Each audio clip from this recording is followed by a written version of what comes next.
Britain నూతన ప్రధానమంత్రి Downing street 10లో అడుగుపెట్టిన కీర్ స్టార్మర్కు ఓ అనూహ్య అతిథి ఆహ్వానం పలికింది.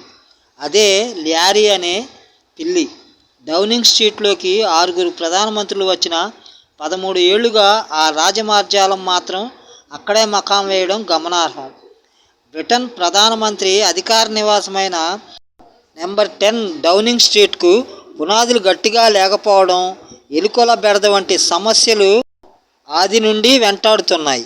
ప్రధాని నివాసంలో ఎలుకల నుంచి బయటపడేందుకు 2011లో అప్పటి ప్రధానమంత్రి డేవిడ్ క్యామరూన్ బ్యాటర్సీ హోమ్ నుంచి ల్యారీ అనే పిల్లిని తీసుకువచ్చాడు.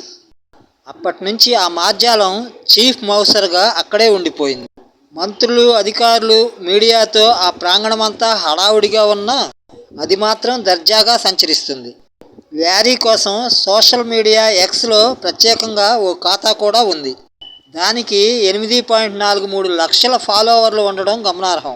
ఎంతో చారిత్రక నేపథ్యం ఉన్న ఆ వీధిలోని శునకాలతో పాటు మాజీ ప్రధాని రిషి సునాక్కు సంబంధించిన లాబ్రడార్ నోవా శునకంతోనూ అది తగువులాడేదని, అందులో ల్యారీదే పైచేయిగా ఉండేదని రిషి సునాక్ దంపతులే వెల్లడించారు.